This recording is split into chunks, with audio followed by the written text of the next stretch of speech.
Spinal cord, the connect to the brain is a kidder is a health, and the Babylon is a Babylon is a building is என்னடாச்சு? பைத்தியம் பிடிச்ச மாதிரி எனக்கு. பரிதாபங்கள் கோபி சுதாகர் இந்த ரெண்டு பேருக்குமே ஒரு பரிதாப நிலம் தான் ஏற்பட்டுன்னு நினைக்கிறேன். என்னென்னு பார்த்தீங்கன்னா, இப்போ ரீசெண்டாக ஆடி பாவங்கன்னு சொல்லிட்டு ஒரு வீடியோ ஒன்று ரிலீஸ் பண்ணாங்க. அதில் நம்ம எம்எல்ஏ மார்க்கண்டேயன் அவர்களை வந்து கொஞ்சம் அப்படி இமிடேட் பண்ணிட்டாரு. என்னங்க பரிதாபங்கள் இப்படி பண்ணிட்டாங்க, இவங்க இப்படி பண்ணுவாங்கன்னு நினச்சி கூட பார்க்கலாங்க, இப்படி ஒருத்தங்களை கிண்டல் பண்ணலாமா அப்படி இப்படின்னு சொல்லிட்டு, ஒருத்தர் கஷ்டத்தில் இருக்கும் பட்சத்தில் இப்படி கிண்டல் பண்ணலாமா அப்படின்னு சொல்லிட்டு பயங்கரமாக வந்து பேசிகிட்டு இருக்கிறாங்க. பயங்கரமாக இல்லை, ஒரு குரூப் மட்டும் அப்படி பார்த்து பேசிகிட்டு இருக்குது. அப்போது இது கரெக்டாக தப்பான்னு பார்க்கும்போது அப்படியே நம்ம எம்எல்ஏ மார்க்கண்டேயன் பையன் பக்கம் வருவோமே. வந்தீங்கன்னா நம்ம சொன்னார் பார்த்தீங்களா, ஆனரபிள் சீஃப் மினிஸ்டர், உங்க பையன் தான் சார் உங்களோட இல்ல, நீங்கள் உங்கள் பையன் பிள்ளைகள் கூட இருக்கல, ஆனால் நாங்கள் இருக்கிறோம், அதனால் இந்த மாதிரி பண்ணாதீங்கன்னு மாதிரி அவர் ஒரு ப்ரெஸ் மீட்டு சொன்னார் பார்த்தீங்களா. அந்த ப்ரெஸ் மீட்டில் பயங்கரமாக ஒன்று பேசியிருந்தார். சரி, ஓகே, அதை பேசும்போது அது சரின்னா இதுவும் சரி தானே. இப்போ அது தப்புன்னா அப்போ இதுவும் தப்பு. இப்போ பரிதாபங்கள் கோபி சுதாகர் இந்த மாதிரி இமிடேட் பண்ணி போட்டாங்க, அதனால் அது தப்பு அப்படின்னு சொல்லும்போது, இவர் உங்கள் அப்பா பிள்ளை கூட இல்லை அப்படின்னு சொல்லிட்டு அரசியல் வேறு, தனிப்பட்ட ஒருத்தங்களோட வாழ்க்கையை வேறு அப்படின்னு சொல்லிட்டு ஒரு டிஃப்ரென்ஸே தெரியாமல் உட்காந்துட்டு பெரிய மண்ணாங்கட்டி மாதிரி உட்காந்து பேசும்போது அப்போ அதுவும் தவறு தானே. அப்போ அது தவறாக இருக்கும் பட்சத்தில் இதுவும் தவறு, இல்லை இது சரியாக இருக்கும் பட்சத்தில் இதுவும் சரி. ஆனால் இதுக்கு உட்காந்துருந்துக்கிட்டு அவங்கள பிடிச்சி அடின்னு அடித்து கடைசியில் வீடியோ டிலீட் பண்ண வச்சுட்டு அவங்கள வருத்தம் தெரிவிக்கிற மாதிரி பரிதாபங்கள் டீமை பண்ண வச்சுட்டீங்க. பட் அவங்களுக்கு ஒரு மிகப்பெரிய சப்போர்ட் அவங்களுக்கு இருக்குதுன்னு உங்களுக்கு தெரியல.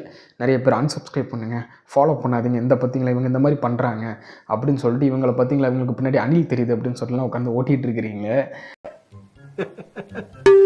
என்னடா ரெண்டாவது என்னென்னா, இதை வச்சு பயங்கரமாக ஒரு அரசியல் பேசப்பட்டுச்சு. கரெக்டாக பார்த்தீங்கன்னா எலெக்ஷனுக்கு முன்னாடியும் பின்னாடியும் பயங்கரமாக பேசுனாங்க. எதுன்னு பார்த்தீங்கன்னா, விஜய் அவர்களோட டிவோர்ஸ், அதாவது இப்போது நம்மளுடைய முதலமைச்சராக இருக்கிற சிஎம் விஜயோட டிவோர்ஸ்.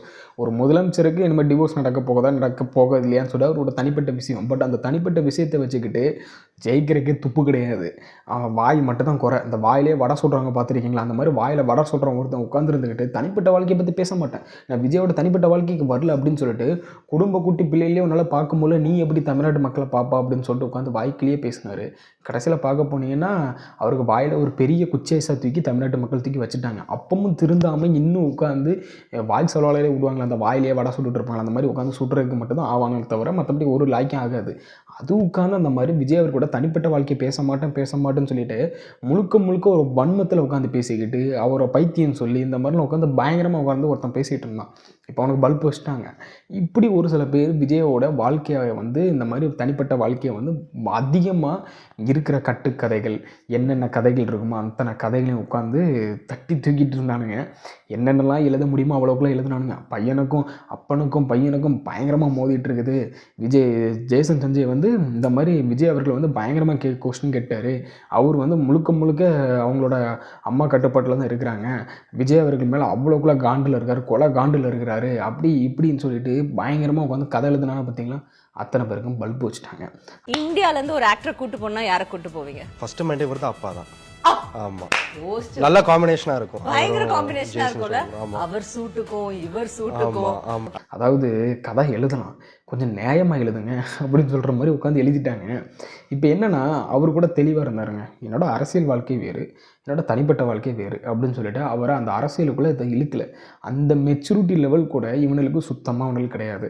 அந்த மெச்சூரிட்டி லெவல் இருந்தால் தான் இவனை எங்கேயோ போயிருக்கலாமே. பட் அந்த மெச்சூரிட்டி லெவலே இல்லாத போச்சில் தான் இந்த மாதிரி இருக்கிற கதையெல்லாம் உட்காந்து எழுதுனானே. கடைசியில் இங்கே பல்ப் வச்சுட்டு இருக்காரா? ஒன்றும் இல்லைங்க, அவரோட சிக்மா படம் ரிலீஸ் ஆக போது விஜய் அவர்களோட, அதாவது நம்ம முதலமைச்சர் அவர்களோட பையன் இயக்குன ஒரு படம் ஒன்று ரிலீஸ் ஆக போகுது. அந்த படத்துக்காக ஒரு இது மாதிரி இன்டர்வியூ மாதிரி ஒன்று போயிட்டு இருந்துச்சு. அந்த இன்டர்வியூவில் டிடி தான் கொஸ்டின் கேட்டுலாம் இருந்தாங்க. அதில் அவர் தெளிவாக சொல்லிட்டாரு, அவங்க என்ன பாண்டில் இருக்கிறாங்க, என்ன ஒரு ஒற்றுமையில் இருக்கிறாங்க, அவங்க அப்பா பையன் எந்த அளவுக்கு நெருக்கமாக இருக்கிறாங்கன்னு சொல்லிட்டு அதுலேயே தெரிஞ்சிருச்சு. அவங்க போட்டு உடச்சிட்டு போயிட்டாங்க. ரெண்டு பேரும் அடிச்சுக்கிட்டு ஒருத்தர் சாவா மீதி இருக்கிறவன நான் போடலான் இருந்தா அப்போ ரெண்டு பேரையும் நான் தான் போடணுமா? சக்தி முடிச்சு விடுற. சரி, அதுக்கப்புறம் பார்த்தீங்கன்னா அவர் இன்னொரு வேர்டு யூஸ் பண்ணார், சுட்டால் சூரியனை அப்படின்னு சொல்லிட்டு சொன்னார். ஆக மொத்தத்தில் அப்பாவும் பையனும் சேர்ந்து டிஎம்கே மட்டும் இல்லை மொத்த பேரும் குஜிலி மஸ்து பண்ணிட்டு இருக்கிறாங்க. சுட்டா சூரியனான்னு சொல்லிட்டு ஒரு பாட்டு இருக்கு, சுட்டா சூரியனான்னு சொல்லிட்டு ஒரு பாட்டு இருக்கு.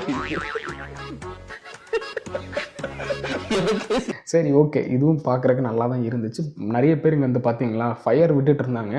இது ஆரோக்கியமானது. இதை வந்து நம்ம பாராட்டத்தக்கது தான் சொல்லலை. பட் இது வந்து அத்தனை பேருக்கும் ஒரு கிளாரிட்டி கொடுத்துருச்சுன்னு நினைக்கிறேன். அவர் கூட சொல்லியிருந்தார், இருக்கிற காமெண்ட்ஸ்லாம் நான் படிச்சுட்டு தான் இருக்கிறேன். அப்போது அவங்க தெளிவாக இருக்கிறாங்க. எங்கள் பர்சனல் வேறு, இது வேறுன்னு சொல்லிட்டு தெளிவாக இருக்கிறாங்க. இன்னும் சரியானது அது எது கரெக்டு எது தப்பு, இவங்களுக்கு பின்னாடி யாராவது இருக்கிறாங்களா. சங்கீதா அவர்கள் இப்படி பேசும்போது அவங்க முன்னாடி டிஎம்கே தான் இயக்குது இந்த பார்த்தீங்களான்னு சொல்லிட்டு ஃபோட்டோலாம் ரிலீஸ் பண்ணாங்க. பட் எனக்கு அதில் உடன்பாடு கிடையாது. ஒருத்தங்க பின்னாடி ஒரு அரசியல் கட்சி வந்து இயக்குறாங்க அப்படின்னு சொல்கிறதுல எனக்கு உடன்பாடு கிடையாது. பட் இருந்தாலும் அவங்களுக்குள்ள அது தனிப்பட்ட பிரச்சனை. ஒருத்தவங்க சேர்ந்து வாழலாம் வாழக்கூடாதுன்னு சொல்கிறது அவங்க முடிவு எடுக்கிறது தான்.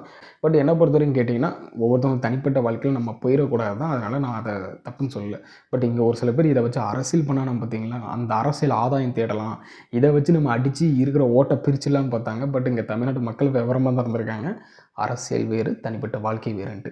இங்கே இருக்கிற மெச்சூரிட்டி, அவருக்கு இருக்கிற மெச்சூரிட்டி, தமிழ்நாட்டு மக்களுக்கு இருக்கிற மெச்சூரிட்டி, இந்த பைத்தியகார கூட்டங்கள் ஒரு சில கூட்டங்கள் இருக்குது, அந்த கூட்டங்களுக்கு தெரியலன்னு சொல்ல தான் வருத்தமாக இருக்குது. பட் அவங்க தான் இப்போ ஜோக்கராக போய் உட்காந்துருக்குறானுங்க.